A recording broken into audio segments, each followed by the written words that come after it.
नमस्कार विद्यार्थी मित्रांनो.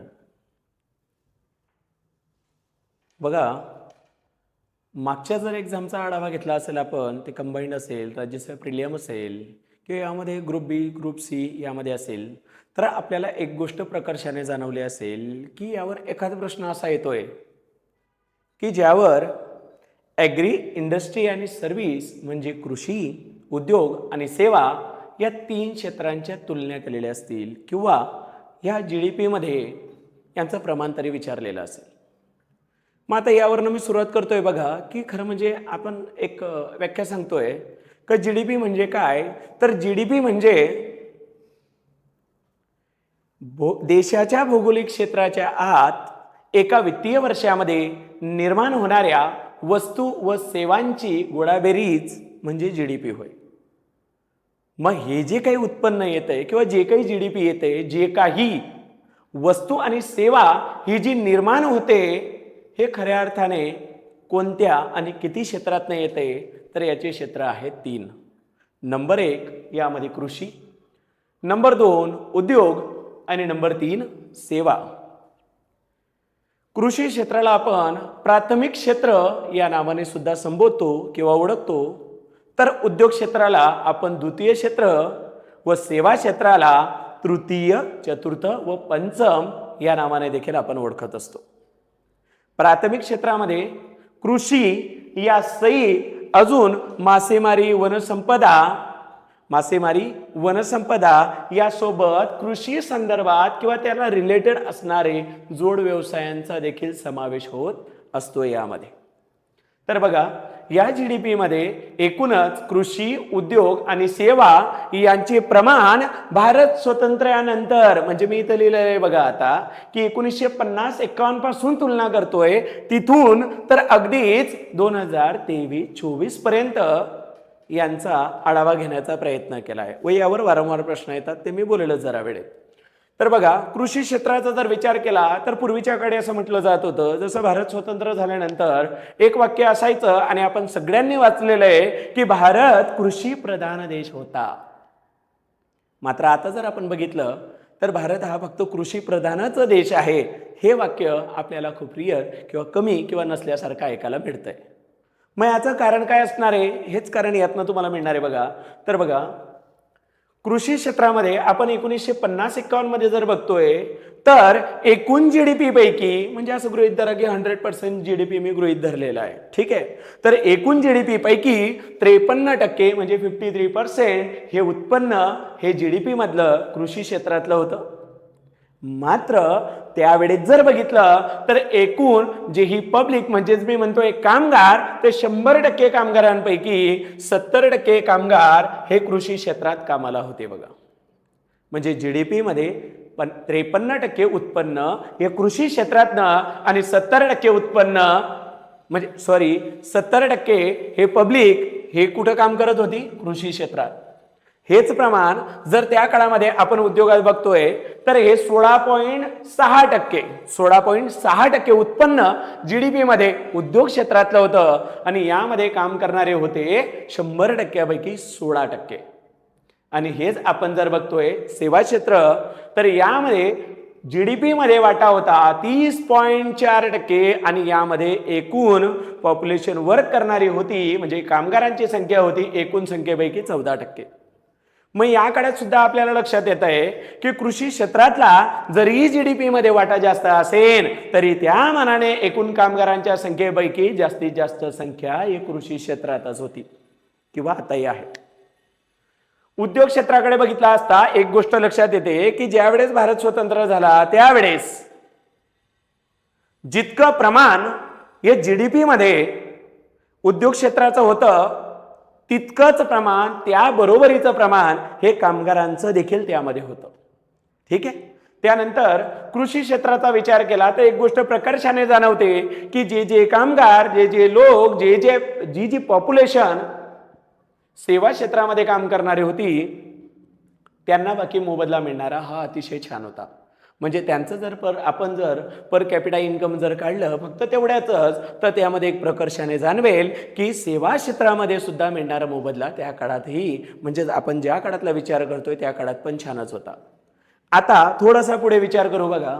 त्यानंतर मी परिस्थिती यामध्ये 1990-91 ची परिस्थिती बघतो की त्या काळात नेमकं जीडीपीचं प्रमाण यामध्ये काय होतं. तर एक गोष्ट लक्षात येते की कृषी क्षेत्राचा वाटा त्या काळात 29.6% होता. किती? 29.6% उत्पन्नाचा वाटा त्यामध्ये जीडीपी मधला. त्यानंतर उद्योग क्षेत्राचा बघितला तर 27.7% आणि सेवा क्षेत्रातला बघितला तर 42.7%. म्हणजे हे आपल्याला लक्षात घ्यावं लागेल की 1950-51 पासून तर 90-91 पर्यंत येत कृषी क्षेत्राला जीडीपी मध्ये असणाऱ्या प्रमाणाच्या बाबतीत सेवा क्षेत्राने मागे टाकलेलं होतं. म्हणजेच कृषी क्षेत्राचं प्रमाण कमी कमी झालंय आणि सेवा क्षेत्राचं प्रमाण हे वाढत वाढत गेलं यामध्ये. त्यानंतर मी जर आज तागा जर बघितलं की 2023-24 मध्ये जर बघतोय आपण तर कृषी क्षेत्राचा वाटा फक्त आणि फक्त जीडीपी मध्ये किती बघावयास मिळतोय आपल्याला? फक्त 15%. मात्र आजही भारतातली 50% पॉप्युलेशन 50% कामगारांची संख्या कृषी क्षेत्रात काम करते. म्हणजे यावरनं एक गोष्ट लक्षात येते की उत्पन्नाची किंवा जीडीपी मध्ये असणारं प्रमाण हे कृषी क्षेत्राचं कमी मात्र कामगारांचं प्रमाण जास्त आहे. म्हणजेच हे एक वाक्य बोलायला काही अडचण नाही येणार की कृषी क्षेत्रामध्ये जीही काही पॉप्युलेशन वर्क करते त्यांना मिळणारा मोबदला हा तुलनेने इतर क्षेत्रांच्या तुलनेने हा कमी. म्हणूनच आपण बऱ्याच वेळेस म्हणत असतो प्रचंड बेरोजगारी कुठल्या क्षेत्रात जास्त आहे? कृषी क्षेत्रात. तिलाच आपण छुपी बेरोजगारी म्हणत असतो, तिलाच आपण अदृश्य बेरोजगारी म्हणत असतो. ती आपल्याला कृषी क्षेत्रात बघावयास मिळते. त्यानंतर उद्योग क्षेत्राचा जर बघितलं आपण तर यामध्ये एकूण जीडीपी मध्ये 22% वाटा आणि 26% पॉप्युलेशन यामध्ये काम करते. तर सेवा क्षेत्राचा जर विचार केला आपण तर जीडीपी मधलं सर्वात जास्त प्रमाण असणारं म्हणजे 62% हे एकट्या सेवा क्षेत्राचं असून यामध्ये मात्र एकूण कामगारांच्या संख्येपैकी फक्त आणि फक्त 24%च कामगारांची संख्या काम करते. याचा अर्थ सेवा क्षेत्रात मिळणारा मोबदला तो त्या काळातही जास्त होता आणि आत्ताच्या काळातही दरडोई उत्पन्न त्यांचं बघितलं पर कॅपिटा इन्कम जर बघितलं तर आजही ते जास्तच आहे. मग आता आयोगाने त्यावर काय काय प्रश्न विचारले किंवा अजून याच्या पुढे कुठले कुठले प्रश्न येऊ शकतात आपण थोडासा याचा अंदाज घेण्याचा प्रयत्न करू.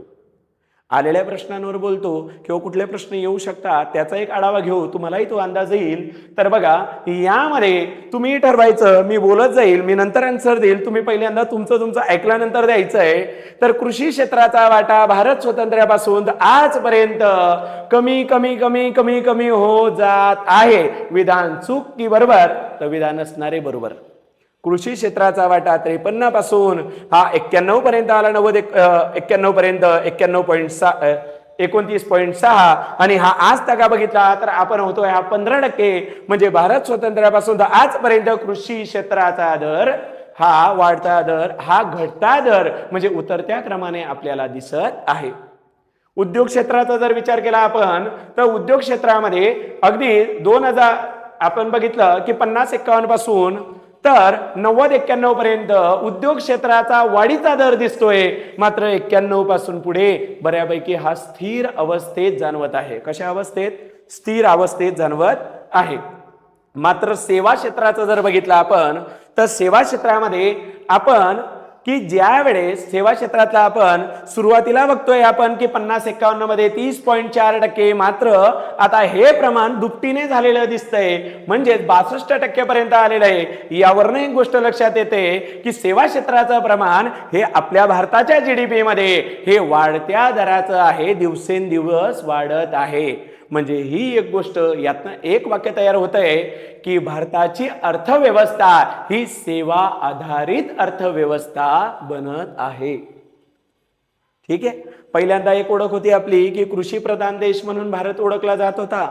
मात्र आता कारण त्या काळात जीडीपी मधलं प्रमाण जास्त होतं मात्र हळूहळू दिवसेंदिवस हे जीडीपी मधलं हे कृषी क्षेत्राचं प्रमाण हे कमी कमी होत आहे, मात्र सेवा क्षेत्राचं प्रमाण हे वाढत जात आहे. आणि हा बदल संरचनात्मक बदल हा कसा, तर हा होकारार्थी पॉझिटिव्ह बदल जाणवतोय. कारण जगभरात आपण जर बघितल्या की ज्या ज्या विकसित अर्थव्यवस्था आपण मानतो त्या विकसित अर्थव्यवस्थेमध्ये सर्वात जास्त प्रमाण जर कुठल्या क्षेत्राचं असेल तर त्यामध्ये सेवा क्षेत्राचं. मग बऱ्याच मुलांच्या मनात एक प्रश्न पडला असेल की सर कृषी क्षेत्रातलं प्रमाण हे कमी कमी होतंय, याचा अर्थ हा आहे का हो की उत्पन्नात घट होते किंवा यामध्ये दिवसेंदिवस जे काही दर हेक्टरी उत्पन्न आहे ते कमी कमी होत असेल किंवा जोड व्यवसाय याचं उत्पन्न कमी होत असेल, तर याचं उत्तर आहे नाही. कृषी क्षेत्रात वाढ नक्कीच होते. बघा मी तर प्रमाण कमी म्हणतोय, पण इथं विधान काय म्हणतोय मी, वाढ नक्कीच होते. मात्र कृषी क्षेत्राची जी वाढ असली पाहिजे तुलनेने इंडस्ट्री अँड सर्व्हिस तुलनेने जी वाढ असली पाहिजे ते या दोघांच्या वाढीच्या तुलनेत कृषी क्षेत्रातली वाढ जीडीपी मधली त्या तुलनेने कमी आहे. बऱ्याच वेळेस प्रश्न असे विचारले जातात की प्राथमिक क्षेत्राचा वाढीचा दर हा कमी कमी आहे किंवा भारत स्वातंत्र्यापासून आजपर्यंत प्राथमिक क्षेत्राचं जीडीपीतलं प्रमाण कमी कमी होत जात आहे. वाक्य बरोबर आहे. मात्र जर असं विचारलं की प्राथमिक क्षेत्रात येणाऱ्या सगळ्याच बाबींमध्ये घट होत आहे तर हे चुकीचं ठरणार आहे. कारण प्राथमिक क्षेत्रातला आपण जर विचार केला तर या प्राथमिक क्षेत्रामध्ये मासेमारी देखील येत आहे, तर यामध्ये मासेमारी अपवाद ठरणार आहे. प्राथमिक क्षेत्राचा वाटा हे नक्कीच कमी होतोय जीडीपी मध्ये. मात्र याही प्राथमिक क्षेत्रामध्ये मासेमारी असा घटक आहे की ज्यामध्ये वाढ दर्शवली जात आहे. म्हणजेच पूर्णच प्राथमिक क्षेत्रात घट येत नाही, पूर्णच त्यामधील क्षेत्रामध्ये घट येत नाही. मात्र पूर्णतः जर प्राथमिक क्षेत्र तुलनेने जर बघितलं आपण तर प्राथमिक क्षेत्राचा एकूण वाटा यामध्ये कमी कमी होत जात आहे. ठीक आहे, थँक्यू.